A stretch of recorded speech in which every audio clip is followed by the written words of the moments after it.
कि let's unpack this. आज हम एक बहुत ही महत्वपूर्ण पावर पॉइंट प्रेजेंटेशन का डीप एनालिसिस करने वाले हैं। जी, मतलब ये कोई आम प्रेजेंटेशन नहीं है। बिल्कुल नहीं। हाँ, तो हम अभी स्लाइड 1 पर हैं, जिसका टाइटल है LCM and HCF master class, और इसके नीचे लिखा है जीरो टू हीरो। मतलब ये SSC, RRB और रेलवे एग्जाम्स के लिए एक complete concept to crack pipeline का वादा करता है। और ऐसे वादे अक्सर बहुत भारी होते हैं ना। एकदम। तो हमारा मिशन आज बहुत ही क्लियर है। हमें इसका 100% कवरेज करना है। कोई भी फॉर्मूला स्किप नहीं करना है।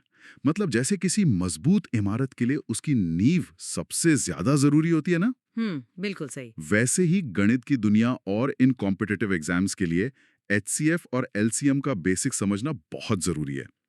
तो एक्सपर्ट्स, चलिए इस मास्टर क्लास की गहराई में चलते हैं। तो चलिए सीधे स्लाइड 2 पे आते हैं। यहाँ एक टर्म है जो बार बार एग्जाम्स में आता है, को प्राइम नंबर्स या सह अभाज्य संख्याएं। हाँ, स्कूल में भी पढ़ा था ये, जिनका SCF 1 होता है ना? हाँ, वो तो किताबी परिभाषा हो गई, पर अगर इसके मीनिंग और रीजन को समझे तो मतलब ये है कि जब दो संख्याओं में से उनका HCF निकाल लिया जाता है तो उनके बीच कुछ भी कॉमन नहीं बचता। मतलब कुछ भी साझा करने के लिए नहीं रहता। एकदम सही। इसका वर्किंग समझने के लिए स्लाइड का एग्जाम्पल देखते हैं। मान लीजिए हमारे पास 40 और 64 हैं। ओके। अब इन दोनों में सबसे बड़ा कॉमन फैक्टर क्या है? 8, राइट? 40 होता है 8 गुणा 5 और 64 होता है 8 गुणा 8। तो जब हम इनमें से ये कॉमन 8 हटा देते हैं, यानी HCF निकाल देते हैं, तो हमारे पास 5:8 का रेशियो बचता है। अच्छा, तो 5 और 8 में अब कुछ कॉमन नहीं है। बिल्कुल। इसी तरह 42 और 66 को देखिए, दोनों में से 6 निकालने पर 7:11 बचता है। तो क्या इसका मतलब ये है कि SCF हटाने के बाद बची हुई संख्याएं ही उनका आखिरी रेशियो होती हैं? हाँ, एकदम यही बात है। और यही बात आगे के सारे कॉन्सेप्ट्स की नींव है। अब स्लाइड 3 पर आइए। यहाँ एक बहुत ही कमाल का डायग्राम है जिसे प्रीमियम एजुकेटर कैनवस कहा गया है। हाँ, मैं देख पा रहा हूँ। जो लोग हमें सुन रहे हैं उनके लिए मैं थोड़ा विजुलाइज कर देता हूँ। इसके एकदम बीच में एक बड़ा सा H लिखा है, जो HCF है, और उसकी 4 अलग-अलग शाखाएं निकल रही हैं। बिल्कुल। और ये डायग्राम कोई रटने वाली चीज नहीं है, ये एक डीप क्लैरिटी देता है। देखिए, अगर दो संख्याओं का HCF H है और उनका को प्राइम रेशियो x:y है, जो हमने अभी स्लाइड 2 में समझा था। हाँ, तो वे संख्याएं हमेशा HX और HY होंगी। अरे हाँ, क्योंकि हमने वो कॉमन हिस्सा वापस जोड़ दिया। सही कहा। और सबसे जरूरी बात, उनका LCM हमेशा HXY होगा। वेट, HXY, यहाँ LCM में हम X और Y दोनों को क्यों गुणा कर रहे हैं? ये एक लॉजिकल चेन है, कोई फॉर्मूला नहीं।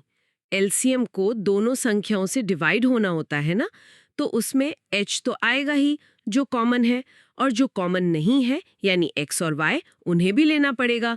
तो LCM बन गया HXY। वाह, ये तो बहुत ही आसानी से समझ आ गया। मतलब HCF है H, नंबर्स हैं HX और HY, और LCM है HXY। बिल्कुल। अब बेसिक्स क्लियर हैं तो स्लाइड 4 की तरफ बढ़ते हैं, जहां HCF निकालने के 3 वेपन्स यानी हथियारों की बात की गई है। पहला वेपन है फैक्टराइजेशन मेथड। अरे वो स्कूल वाला तरीका जहां हम 168, 294 और 420 को प्राइम फैक्टर्स में तोड़ते हैं। हाँ, वही। इसमें हम नंबर्स को 2, 3, 5, 7 की पावर्स में स्टेप बाय स्टेप तोड़ते हैं। लेकिन यहाँ स्लाइड में एक लाल रंग का वार्निंग बॉक्स है। इसमें लिखा है कि हमेशा कॉमन फैक्टर्स की न्यूनतम घात यानी मिनिमम पावर ही लेनी चाहिए। मिनिमम पावर क्यों? हाईएस्ट कॉमन फैक्टर है ना। नाम हाईएस्ट है, पर अगर हम बड़ी पावर ले लेंगे तो वो छोटे नंबर को डिवाइड ही नहीं कर पाएगा। जैसे अगर 2 की पावर 1 है और दूसरे में 2 की पावर 3 है, तो हम सिर्फ 2 की पावर 1 लेंगे जो दोनों में समा सके। तो यहाँ 168, 294 और 420 में कॉमन है 2, 3 और 7। तो HCF हुआ 2 गुणा 3 गुणा 7 यानी 42। पर ईमानदारी से कहूं तो एग्जाम के प्रेशर में इतना फैक्टराइजेशन करने में तो बहुत टाइम वेस्ट हो जाएगा। एकदम सही पकड़ा आपने। और इसीलिए स्लाइड 5 एक टाइम सेवर लेकर आती है, वेपन 2 यानी डिफरेंस मेथड। ओहो, टाइम सेवर, ये तो सबको पसंद आएगा। ये कैसे काम करता है? इसका कॉन्सेप्ट उसी कैनवस से जुड़ा है। अगर संख्याएं hx और hy हैं, तो उनका अंतर क्या होगा? h ब्रैकेट में x माइनस y, है ना? हाँ, H कॉमन आ जाएगा। इसका मतलब ये है कि HCF या तो संख्याओं का सीधा डिफरेंस होगा या फिर उस डिफरेंस का कोई फैक्टर होगा। अच्छा, तो मतलब हमें पूरा सॉल्व करने की जरूरत ही नहीं है। पर यहाँ एक और लाल वार्निंग बॉक्स है, इस पर मैं जोर देना चाहूंगी। लिखा है 2 नंबर्स का HCF कभी भी उनके डिफरेंस से बड़ा नहीं हो सकता। ये बहुत क्रूशियल है। कभी नहीं हो सकता। चलिए स्लाइड 6 पर एक एग्जाम्पल से समझते हैं। ठीक है। 48 और 56 का HCF निकालना है। तो इनका डिफरेंस तो 8 है। हाँ, 48 है 8 गुणा 6 और 56 है 8 गुणा 7। चूंकि मल्टीप्लायर्स 6 और 7 का डिफरेंस 1 है, तो सीधा HCF 8 ही होगा। अरे वाह, ये तो पलक झपकती हो गया। अब स्लाइड 7 देखिए, एग्जाम्पल 2, 306 और 391। इनका डिफरेंस तो 85 आ रहा है। बिल्कुल। अब 85 तो 306 को डिवाइड नहीं कर सकता, तो हम 85 के फैक्टर्स निकालेंगे। 85 होता है 17 गुणा 5 और 17 दोनों को डिवाइड कर देता है। बिल्कुल, तो HCF 17 हो गया। एकदम सही। अब स्लाइड 8 पर 1518 और 1814 है। डिफरेंस है 322। इसे तोड़ने पर आता है 161 गुणा 2। 161 को और तोड़ा तो 23 गुणा 7 गुणा 2। अच्छा, और दोनों संख्याएं 23 से कट रही हैं और सम है यानी इवन है, तो 23 गुणा 2 यानी 46 HCF हो गया। ये तो बहुत फास्ट है। लेकिन क्या हो अगर 3 नंबर आ जाएं, जैसे स्लाइड 9 पर एग्जाम्पल 4 में है 323, 456 और 703। यहाँ एक स्मार्ट स्टेप काम आता है। हमें उन 2 नंबर्स का डिफरेंस लेना है जो एक दूसरे के सबसे करीब हों। मतलब क्लोजेस्ट पेयर का डिफरेंस? हाँ, तो 323 और 456 सबसे करीब है। इनका अंतर 133 है। 133 होता है 19 गुणा 7 और 19 तीनों को डिवाइड कर देता है, तो HCF 19 आ गया। वाओ, ये स्मार्ट स्टेप सच में कमाल है। और स्लाइड 10 पर एग्जाम्पल 5 है 1008, 1323 और 1722। हाँ, और यहाँ हम एलिमिनेशन लॉजिक यूज करेंगे। पहले 2 नंबर्स का डिफरेंस है 315। 315 के फैक्टर्स होते हैं 63 गुणा 5।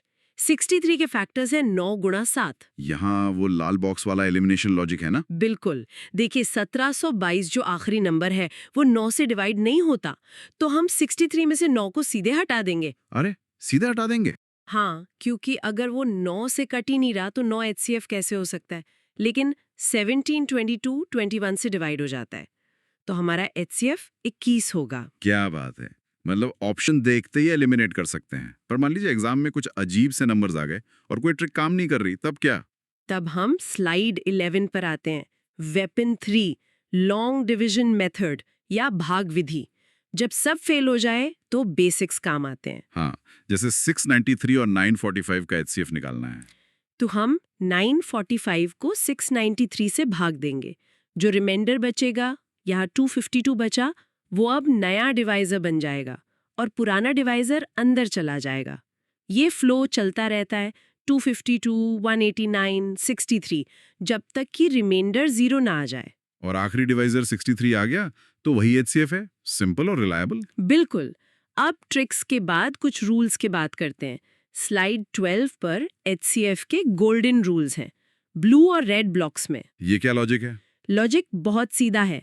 अगर 2 या 3 संख्याएं इवन है यानी सम है, तो उनका HCF भी हमेशा इवन होगा। क्योंकि 2 तो हमेशा कॉमन रहेगा ही। हाँ, लेकिन अगर एक भी नंबर ऑड हो गया यानी विषम हो गया, तो HCF कभी इवन नहीं हो सकता, क्योंकि वो 2 वाला कॉमन फैक्टर ही टूट गया। ये तो ऑप्शंस एलिमिनेट करने के लिए मास्टर स्ट्रोक है। हाँ। और अब जो स्लाइड 13 है, यहाँ पर मैं अपनी कैच फ्रेज यूज करना चाहूंगा। Here is where it gets really interesting. यहाँ the presence rule of HCF की बात हो रही है। ये स्लाइड 13 का डायग्राम बहुत डीप है। देखिए 18 और 30 का HCF 6 होता है। हाँ, 6 होता है। तो ये जो 6 है ये एक DNA की तरह है। ये सिर्फ नंबर्स में नहीं होता, ये नंबर्स के जोड़ में यानी 48 में भी होगा, उनके अंतर यानी 12 में भी होगा, और उनके LCM यानी 90 में भी पूरी तरह मौजूद होगा। मतलब HCF हर जगह घुसा हुआ है, सबको डिवाइड करेगा। बिल्कुल, वो एक इनविजिबल धागा है जो सबको जोड़ कर रखता है। अमेजिंग। और अब हम स्लाइड 14 पर हैं, जो मुझे लगता है कि एग्जाम्स की असली जान है, the most important exam formula. हाँ, और ये फॉर्मूला हमने रटा तो बहुत है, पर आज इसका डेरिवेशन देखते हैं। हमने कहा था नंबर्स hx और hy हैं। हाँ, तो अगर हम hx और hy को गुणा करें तो क्या आएगा? H square x y. एकदम सही। और एलसीएम क्या था? H x y. अगर हम एलसीएम को HCF यानी h से गुणा करें तो भी h² xy ही आता है। ओह, तो मतलब पहली संख्या गुणा दूसरी संख्या बराबर होता है एलसीएम गुणा एचसीएफ के। हाँ ये तो पूरा लॉजिक सेट हो गया। है ना? हाँ, और एग्जाम्स में इसी फॉर्मूले से हम एक मिसिंग वैल्यू को सेकंड्स में निकाल लेते हैं। अब आते हैं उस सेक्शन पर जिससे मुझे सबसे ज्यादा डर लगता था, वर्ड प्रॉब्लम्स। स्लाइड 15 पर एक भारी भरकम सवाल है। लिखा है के वो सबसे बड़ी संख्या है जो ए बी सी को भाग देने पर समान शेषफल यानी सेम रिमाइंडर आर देती है। ये सवाल देखने में डरावना है, पर अगर हम इसे विजुअलाइज करें तो k वास्तव में a-r, b-r और c-r का HCF है।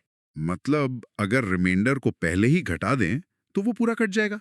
लॉजिकल है, पर एक बहुत ही ऑब्वियस सवाल उठता है यहाँ। अगर हमें वो रिमाइंडर आर पता ही ना हो तो क्या करेंगे? और यही स्लाइड 16 की सब्ट्रैक्शन स्टेप का जादू है। जब हमें r नहीं पता तो हम नंबर्स को ही आपस में घटा देते हैं। जब हम a माइनस b करते हैं तो वो r अपने आप कट जाता है, यानी कैंसिल हो जाता है। वेट, सच में? हाँ, तो थ्योरम ये बनती है कि ऐसे केस में HCF निकालने के लिए बस a minus b, b minus c और c माइनस a का HCF निकाल लो। मतलब बिना आर जाने हम आंसर तक पहुंच सकते हैं। चलिए इसका एक प्रैक्टिकल एग्जांपल लेते हैं स्लाइड 17 से। नंबर्स हैं 1305, 4665 और 6905। हमें वो नंबर ढूंढना है जो सेम रिमाइंडर दे। तो वर्किंग सिंपल है। पहले इनका आपस में अंतर निकालो। 4665 में से 1305 गया तो 3360 और 6905 में से 4665 गया तो 2240। अब बस 3360 और 2240 का HCF निकालना है। बिल्कुल, और वो आएगा 1120। यही हमारा आंसर है। मतलब इतना लंबा सवाल सिर्फ 2 बार घटाने से सॉल्व हो गया। गजब। अब स्लाइड 18 पर आते हैं। मैं मजाकी अंदाज में कह सकता हूं कि फ्रैक्शंस यानी बटे वाले नंबर्स देखते ही लोगों को पसीना आ जाता है। पर इसका क्विक टिप बहुत ही इजी है। जो भी पूछा जाए, चाहे LCM या HCF, उसे ऊपर वाले नंबर्स यानी न्यूमरेटर्स के साथ करो और उसका उल्टा नीचे वाले नंबर्स यानी डिनोमिनेटर्स के साथ करो। मतलब अगर HCF पूछा है तो ऊपर वालों का HCF और नीचे वालों का LCM। बस इतना ही सिंपल है। और स्लाइड 19 पर अलजेब्रा की पावर्स का रूल है। मतलब a की पावर n प्लस माइनस 1 और a की पावर m प्लस माइनस 1 का HCF कैसे निकलेगा? इसमें बेस a और प्लस माइनस का साइन एकदम सेम रहते हैं। आपको बस जो पावर्स हैं n और m, उनका HCF निकालकर बेस के ऊपर रख देना है। अरे ये तो बहुत ही सीधा है। तो स्लाइड 20 पर आते हुए, so what does this all mean? एक क्विक स्ट्रक्चर्ड समरी करते हैं। हाँ, फुल कॉन्सेप्ट रिवीजन। हमने 3 मेथड्स देखे, फैक्टराइजेशन, डिफरेंस और लॉन्ग डिवीजन। फिर इवन और चेक देखा कि इवन का HCF इवन होगा। गोल्डन रूल था कि first into second is equal to LCM into HCF। फिर सेम रिमाइंडर का रूल देखा और आखिर में फ्रैक्शंस का। बिल्कुल, ये सारे एग्जाम फोकस्ड की टेकअवेज हैं। तो अब बारी है स्लाइड 21 की, practice test check your brain. मैं लगातार 5 रैपिड फायर सवाल दांगूंगा और आपको तुरंत जवाब देना है। रेडी? एकदम रेडी। सवाल नंबर 1, 2 इवन नंबर्स के HCF का रूल क्या है? ऑलवेज इवन, हमेशा सम होगा। सवाल 2, अगर फर्स्ट इंटू सेकंड नंबर 450 हैं और LCM 90 है तो HCF क्या होगा? 450 को 90 से डिवाइड करेंगे, आंसर है 5। सवाल 3, 2/3, 4/5 और 6/7 का HCF निकालने के लिए न्यूमरेटर्स और डिनोमिनेटर्स का क्या निकालना होगा? न्यूमरेटर्स का HCF और डिनोमिनेटर्स का LCM। सवाल 4,